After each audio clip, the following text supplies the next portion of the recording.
Willie laissa tomber son tournevis et il tintinabula contre la plaque du pont, alors qu'il se glissait sous le tableau de bord décoloré par la chaleur. Son souffle se condensait dans l'air froid et mince du sous-sol. 9 de l'Outpost 87. Les lumières au-dessus clignotaient un autre bug système ou un avertissement, et tout ici se confondait entre les deux. « S'il vous plaît, réparez ma mère, elle ne cesse de trembler », sanglota l'enfant extraterrestre, et un seul humain était leur bouée de sauvetage. Une sirène hurlait dans le couloir aigu comme du verre brisé déchirant le silence en 1000 morceaux. Il était censé réparer la grille thermique, mais même les bons outils avaient été enlevés en surface et amassés par des gens aux mains et aux bottes propres. Une étincelle libre sauta. Réflexe. Il retira sa main juste à temps et ses doigts pulsatèrent de bon sang. L'odeur de l'isolation brûlée lui remplit le nez et il se tenait là secouant sa main et les yeux dérivant vers la trappe de ventilation au-dessus de l'air chaud qui n'atteignait jamais cet endroit. Cependant, le câblage à l'intérieur du panneau était effiloché et rongé par des années de négligence et de corrosion. Il se tourna vers le couloir, voulant rentrer chez lui et dormir seul quelques heures. Mais il entendit sa petite voix fragile se briser sous un poids trop lourd, comme un murmure. « S'il te plaît, répare ma maman » qui ne résonna pas, mais trancha plutôt à travers le bourdonnement des machines et le vent froid rampant dans les conduits. Ici, les gens pourrissaient dans l'obscurité entourés de technologies oubliées et du bruit de leur propre respiration. Ici, les gens pourrissaient dans l'obscurité entourés de technologies oubliées et du bruit de leur propre respiration. Le couloir devant menait à une aire de chargement à moitié éclairée et à moitié couverte de cendres flottantes. Le couloir devant menait à une aire de chargement qui était à moitié éclairée et à moitié remplie de cendres flottantes. Une foule de personnes en manteaux lourds et en casque s'était rassemblée, plus comme un amas, à moitié curieuse, à moitié indifférente.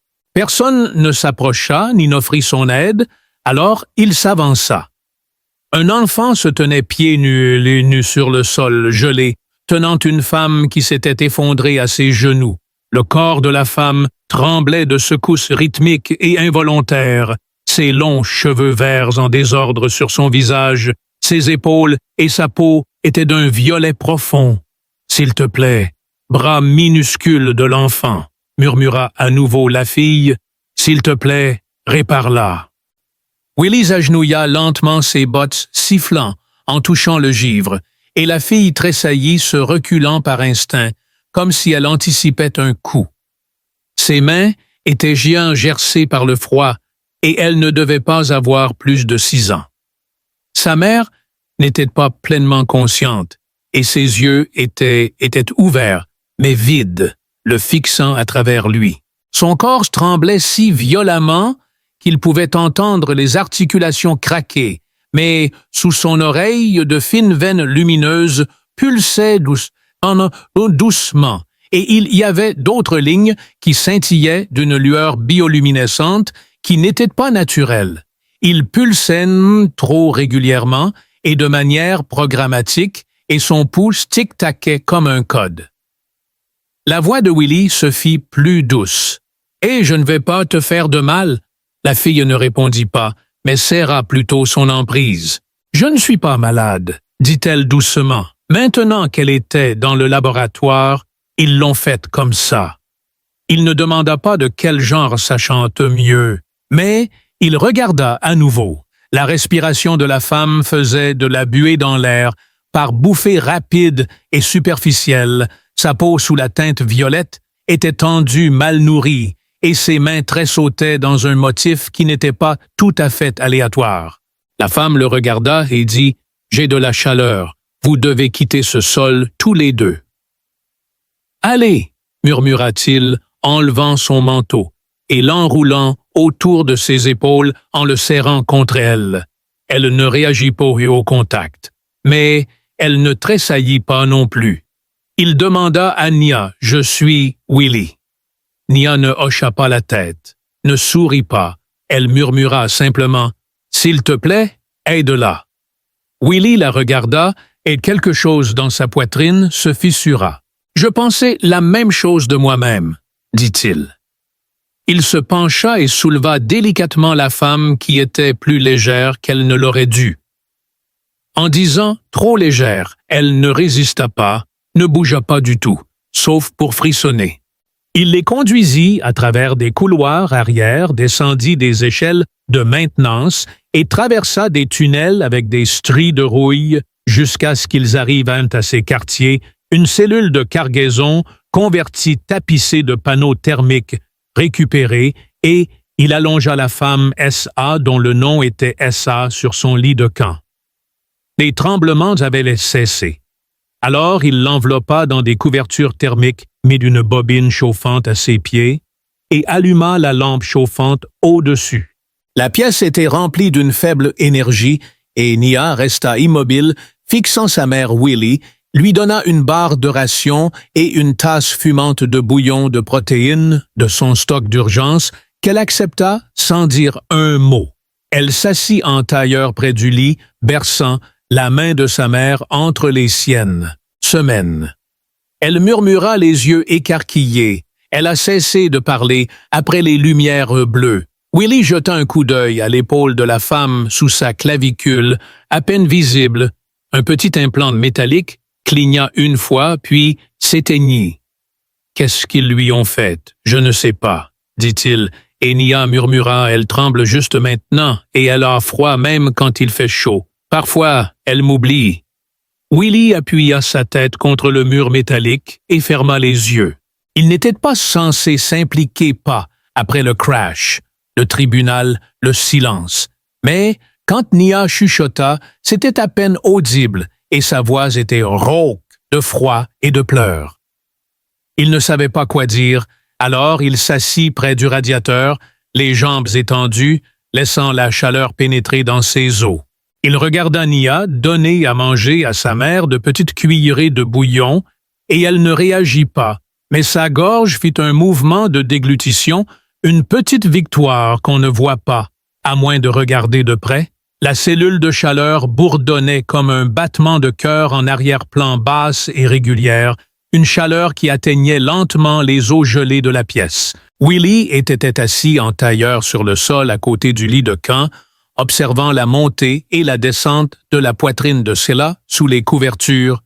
Les tremblements ne s'étaient pas complètement arrêtés, mais ils s'étaient atténués, et il était miraculeux que Nia soit recroquevillée à côté de sa mère. « S'il te plaît, répare ma mère. » Il savait qu'il n'y avait pas de retour en arrière une fois que quelqu'un lui avait lancé le même regard et était parti. Willie se pencha et ajusta le panneau en maille sur le mur. Le chauffage tenait au moins pour le moment, mais la consommation d'énergie l'inquiétait. Ce dispositif n'était pas conçu pour une chaleur soutenue, alors il ne s'en souciait pas. Il laissa la batterie se décharger et laissa les lumières s'allumer. Sous la couverture, ses doigts s'étaient lâchement emmêlés dans une mèche des longs cheveux verts de Sheila.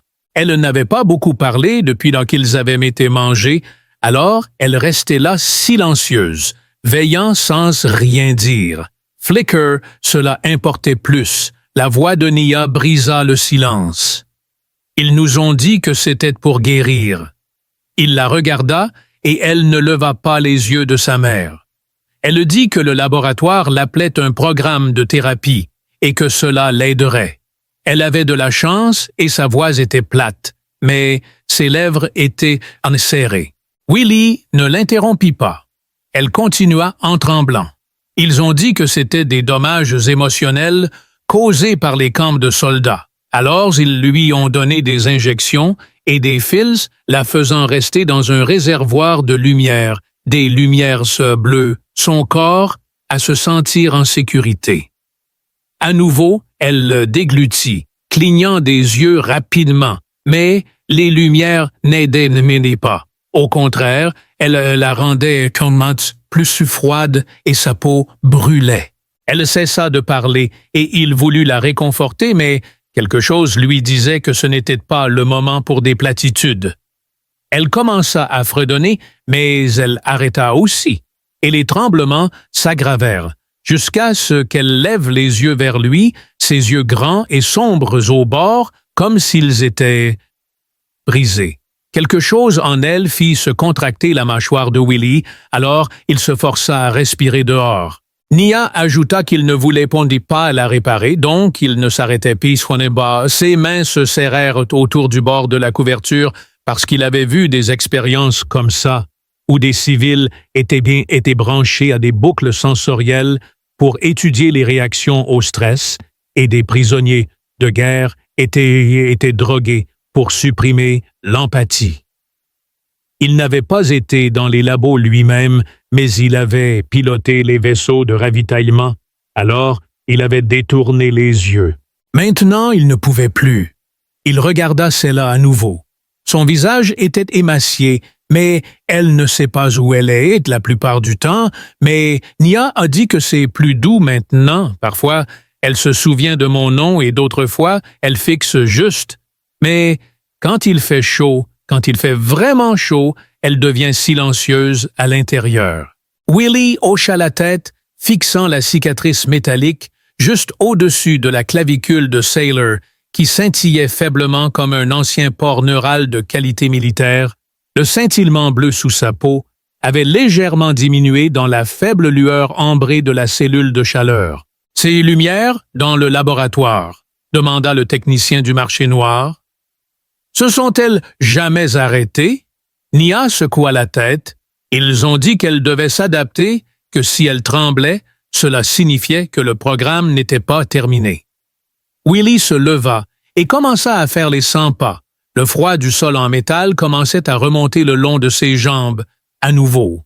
Il se dirigea vers le coin où son équipement était entassé, fouillant dans le sac pour trouver quelque chose d'utile, peut-être des bandes chauffantes ou des suppressants de douleur de son kit de terrain.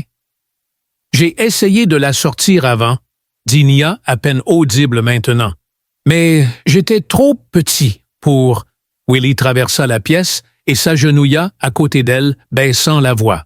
« Tu l'as sortie, Nia, » dit-il. Elle ne répondit pas, alors il s'approcha lentement, lui donna un moment pour se retirer, puis posa doucement une main sur son épaule. Elle ne broncha pas, se contentant de fixer la silhouette tremblante de sa mère, la façon dont ses doigts tressautaient. Quand il se tourna vers elle, elle resta parfaitement immobile, disant « Ils m'ont attrapé », ajoutant que si je touchais quoi que ce soit, à nouveau, il l'effacerait. Je ne sais pas comment elle les inventait, mais sous la chaleur, Nia avait l'habitude de murmurer des histoires sur des arbres aux feuilles jaunes et une pluie qui sentait des endroits doux où elle n'était jamais allée. Elle se souvenait de quelque chose que Willie avait dit, même si ce n'était pas le sien. Nia disait toujours que les gens étaient bruyants et avaient une odeur étrange, et Willie haussait les sourcils. Elle n'a pas tort. Elle ne pensait pas que quelqu'un nous aiderait un jour à nous taire, et moi non plus. Celui-là l'a piqué plus qu'il ne l'avait prévu, et il baissa les yeux. Ses gants étaient fins. « Je ne suis pas là pour la réparer », dit-il après un long moment. « Et je peux la garder au chaud et je peux rester. » Nia le regarda à nouveau cette fois avec une expression moins méfiante, juste fatiguée, mais moins seule. « Elle se réveillera », dit-elle, un jour, et il hocha la tête. Sa paume avait encore les callosités d'un cockpit qu'il n'avait pas touché depuis des années. Il n'avait sauvé personne à l'époque, alors il les avait juste enterrés. Après quelques minutes, Nia bâilla et posa sa tête contre le flanc de sa mère. Ses yeux se fermèrent doucement et sa respiration ralentit au niveau de l'épuisement d'un enfant. Willie se tenait silencieusement et les couvrit tous les deux avec une deuxième couverture. Bien qu'elle ne réagît pas, ses tremblements continuaient de diminuer par petites vagues irrégulières, comme si son corps écoutait la chaleur. Il se recula et s'enfonça dans le fauteuil près de la porte. Le froid persistait encore au bord de la pièce, mais au centre, où ils étaient allongés ensemble, il faisait enfin chaud. Ce soir, pour la première fois depuis l'accident, le tribunal et tout ce qu'il avait enterré sous des ferrailles, Willie n'avait pas envie de disparaître. Il s'assit dans la chaise près de la porte, les bras croisés et les yeux à moitié éteints. La cellule de chaleur projetait une douce lueur ambrée sur les murs, faisant danser les ombres derrière lui. Le silence n'était pas celui stérile qui imprégnait les longs couloirs du poste 87, où les seuls sons étaient le froissement des bottes fatiguées et le bourdonnement des lignes électriques mourantes. Sellers était allongé sur la couchette avec les panneaux rouillés et le câblage réparé immobile, sauf pour le léger rythme de sa respiration. Nia dormait avec une petite main posée sur la poitrine de sa mère, et sa poitrine montait et descendait au rythme régulier d'un sommeil profond et épuisé.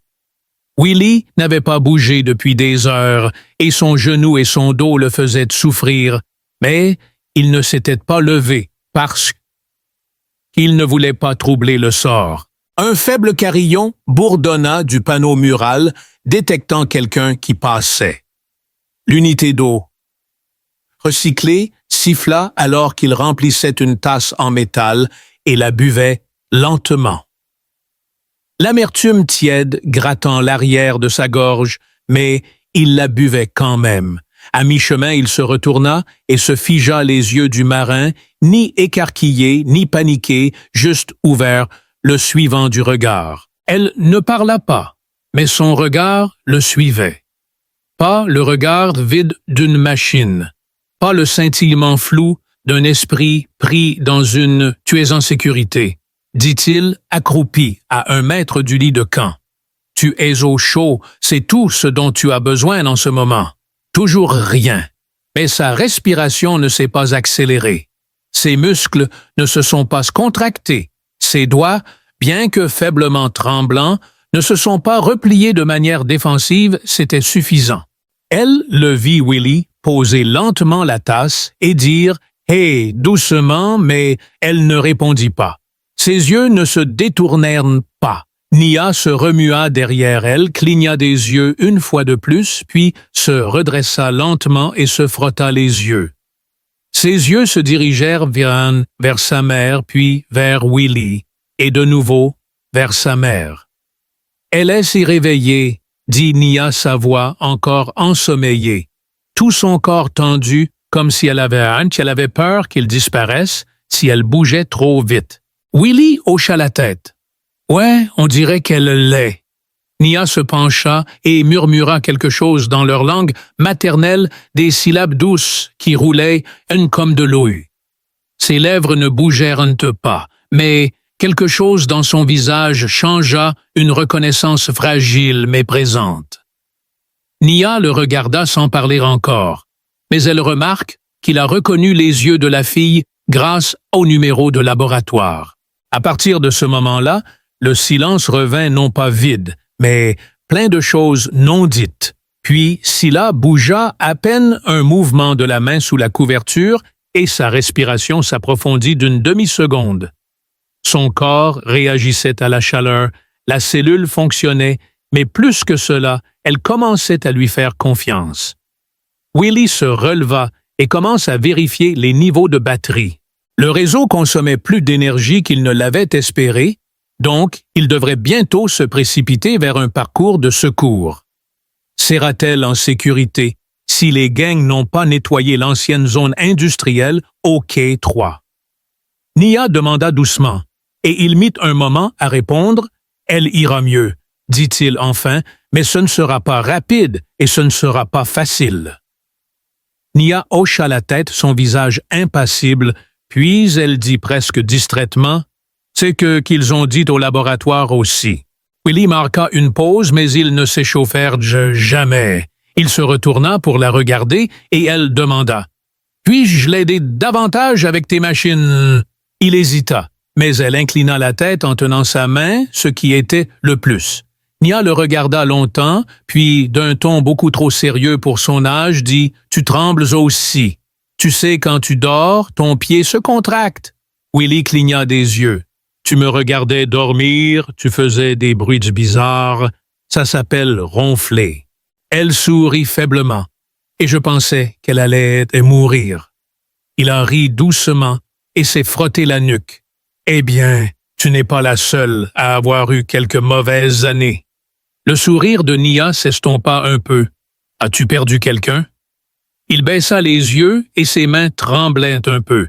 Il ne l'avait pas remarqué pourtant.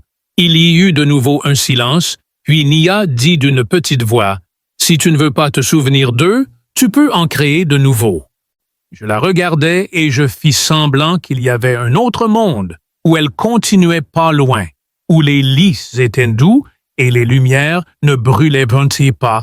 Elle souriait toujours là-bas. Quand il ne pouvait pas parler, il hocha simplement la tête et se détourna, feignant de vérifier à nouveau les niveaux de batterie. Derrière lui, le corps de Sa se remua à nouveau, cette fois-ci, et ses doigts se tendirent vers la main de sa fille. Il n'avait pas besoin de le nommer. Il restait simplement près d'eux, puis il se rendit compte qu'il ne les avait pas nourris depuis leur arrivée.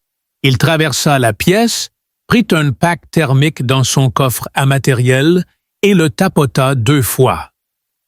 Le papier crépitait, alors que la chaleur se répandait à l'intérieur et l'odeur de céréales réhydratées et de pâtes de protéines emplit l'air.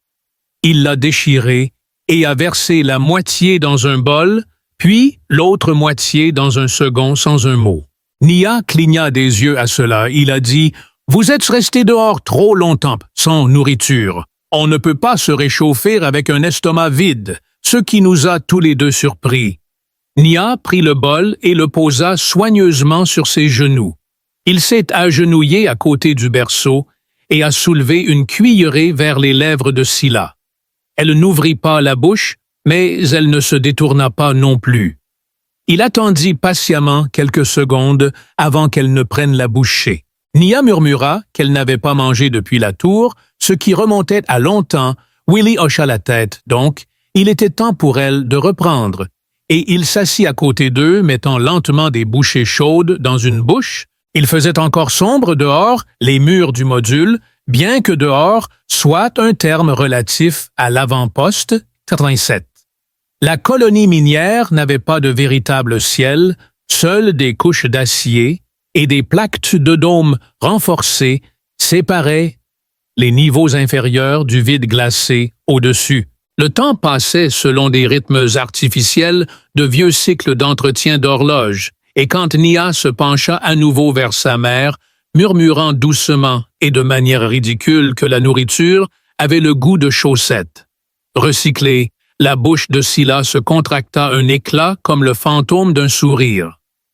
Il n'avait pas dormi plus de 2 heures, mais cela ne le dérangeait pas, car le sommeil lui semblait un luxe d'une vie qu'il ne vivait plus, celle avec des rêves qui ne vous rongeaient pas. Scylla avait mangé cela seule, et cela avait changé l'atmosphère de la pièce d'une tombe d'attente à quelque chose qui s'éveillait vers la vie.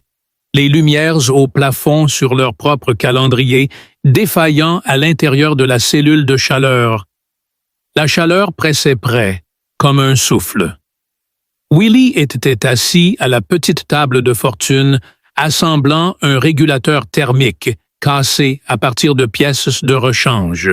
Quand Willie posa l'outil de soudure et s'étira le dos avec un soupir, il attrapa la casserole de ration, y versa le reste du ragoût et traversa la pièce. Nia se réveilla en sentant l'odeur son nez, se mit à frémir, et elle se redressa lentement en clignant des yeux dans la lueur orange. « Est-ce le matin? » demanda-t-elle, la voix rauque à peu près.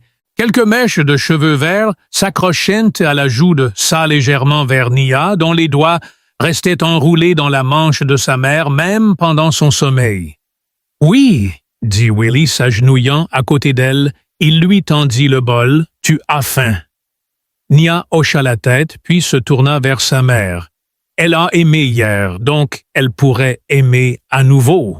La fille prit une bouchée, puis une autre, en disant « Celui-ci a meilleur goût. » Alors il pensa « Je devrais essayer de vraies herbes séchées de l'entrepôt. » « Ne t'habitues pas non plus à ça? » dit Nia en souriant.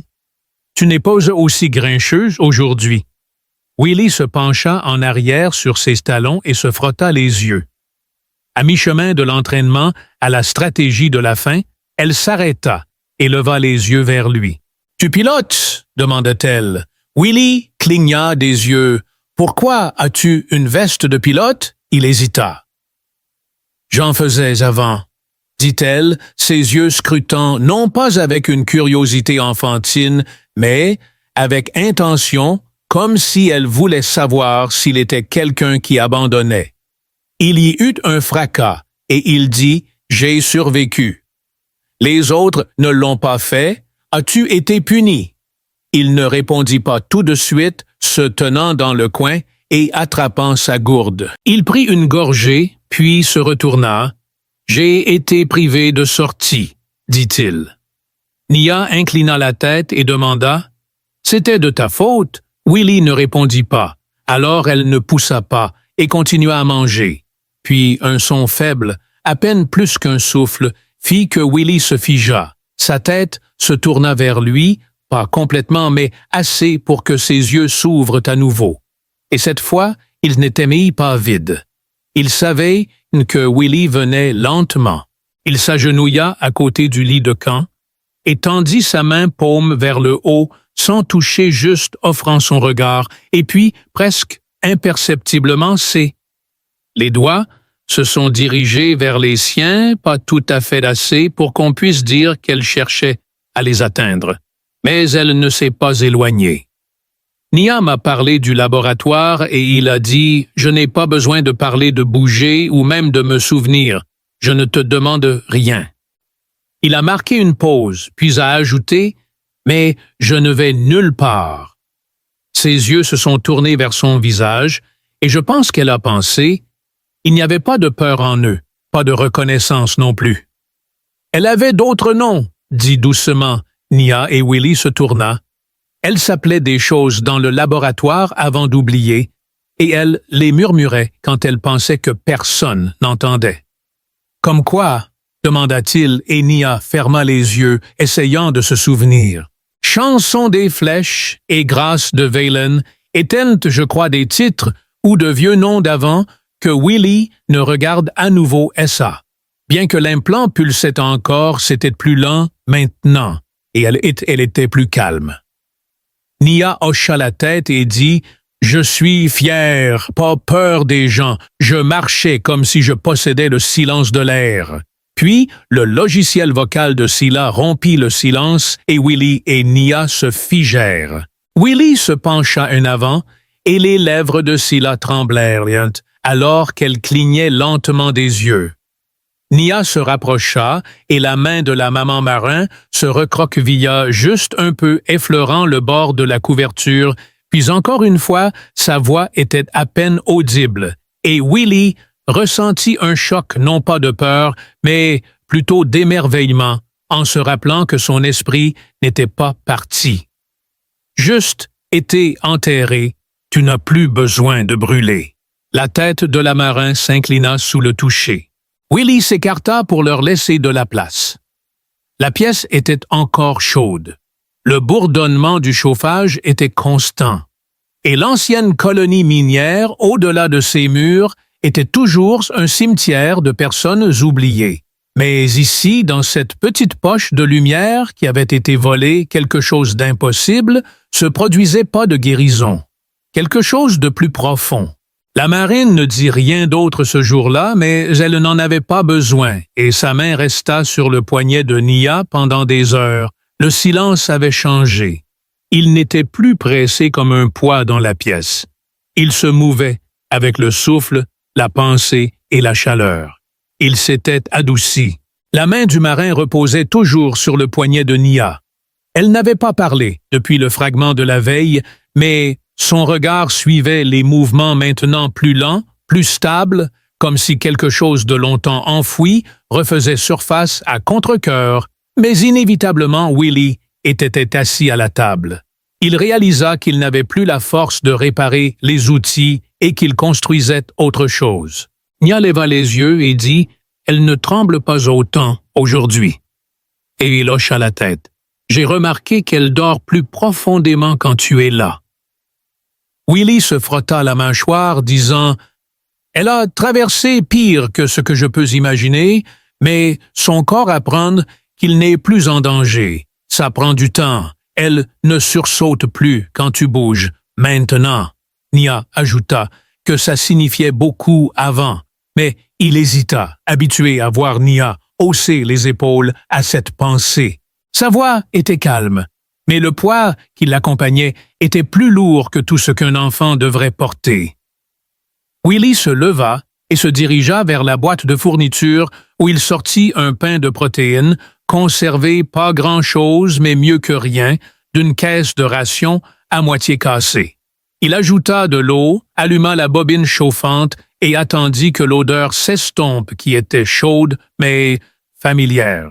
Il divisa le pain en 3 morceaux en donnant un morceau à Nia qui en arracha un coin. Elle ne laissait jamais personne la nourrir, alors Nia le mit doucement sur les lèvres de sa mère. Cligna lentement des yeux, puis ouvrit la bouche, juste assez pour prendre une bouchée. Nia dit « Willie, assieds-toi à nouveau lentement. Elle ne me fait peut-être toujours pas confiance, mais elle te fait confiance. » Nia ne répondit pas. Au lieu de cela, elle mâcha tranquillement les yeux fixés sur le visage de sa mère. Puis, sans se tourner vers lui, elle demanda « As-tu déjà perdu quelqu'un qui n'est pas mort, mais qui est parti quand même? » Willie cligna des yeux. « Ouais. » Et il a dit que c'est pire à certains égards parce qu'il n'y a pas de fin, juste la partie où ils sont partis. Et toi? Je ne sais pas pourquoi, ni si c'était de ta faute, mais quand elle a cessé de parler, j'ai pensé que peut-être je n'étais pas assez bien ou que je l'étais. Willie y avala difficilement, ne voulant rien dire de mal, ni mentir. Il a dit « Tu es la raison pour laquelle elle est encore en vie. » Les mots flottaient dans l'espace entre eux comme un pont fragile, mais cette fois, la vraie marin se déplaça plus délibérément. Elle regarda Willie et il remarqua quelque chose de différent dans son expression, peut-être de la confusion ou un souvenir. Il voulait en savoir plus sur ce qu'elle se souvenait du laboratoire des procédures et des cicatrices sous sa peau, mais quelque chose dans l'absence d'éclat de ses yeux lui disait que ce n'était pas le moment. Alors il ne dit rien et laissa le chauffage ronronner et la chaleur s'installer plus profondément dans son corps. Basse et brute, ce n'est pas le laboratoire. Non, il a dit que ce n'était pas là où le froid était parti ou, du moins repoussé. Elle cligna des yeux, ses doigts tressaillirent sous la couverture, puis demanda plus doucement combien de temps cela faisait 3 jours depuis que je t'ai trouvé les murs, mais même ce morceau était de courte durée. Cela a commencé par un coup métallique à peine audible, à la porte suivi d'une pause, puis un autre. Willie s'est levé, signalant à Nia de se taire. Il s'est ensuite déplacé silencieusement vers la porte, atteignant sous le banc de travail l'outil à impulsion compacte qu'il gardait derrière la benne à ferraille. Ce n'était pas une arme, mais à cette distance, cela pourrait brûler la peau s'il en avait besoin. Il a regardé à travers le viseur, couloir vide, et a entendu un autre coup. Cette fois du mur latéral, et s'est déplacé vers l'autre. Le panneau a tiré en arrière une grille de ventilation et a lu un message gratté à l'intérieur d'un conduit de maintenance.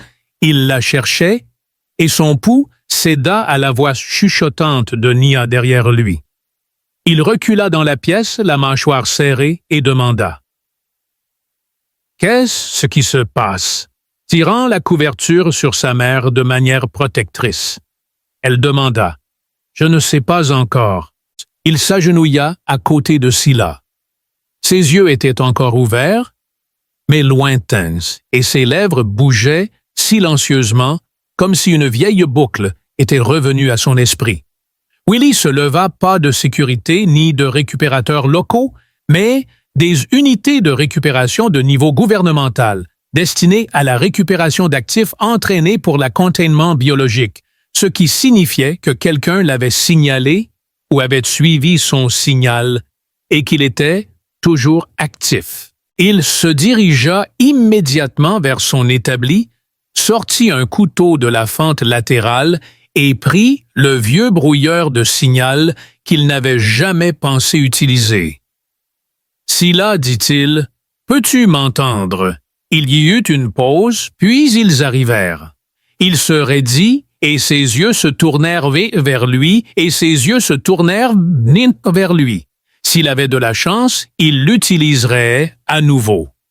Ce n'était pas conçu pour ce niveau de technologie, mais cela pourrait leur acheter 1 heure ou 2. Nia se figea quand il dit « Prends ce que tu peux, de la nourriture, des couvertures, ma veste, on part. » Sa bouche s'ouvrit comme pour argumenter, mais elle hocha la tête, et ils avancèrent en silence. L'enfant avait déjà fait cela évacuer, échapper, et il souleva Sailor dans ses bras. Elle était trop légère, mais elle se blottit contre sa poitrine, sans broncher une petite victoire qu'il avait remportée. Les lumières s'éteignirent, et ils disparurent tous les 3 dans les tunnels sous le poste 87. Ils n'étaient pas encore en sécurité, mais ils étaient ensemble et ne tremblaient pas seuls dans le noir. Quand elle se réveilla le lendemain matin, elle ne tremblait pas et restait immobile, clignant des yeux vers le plafond bas, en acier du refuge. Ses doigts se crispèrent sur le tissage doux de la couverture thermique pour la première fois de sa vie.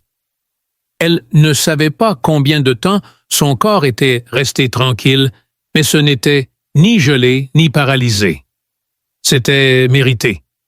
À quelques pieds de là, Nia dormait dans un sort.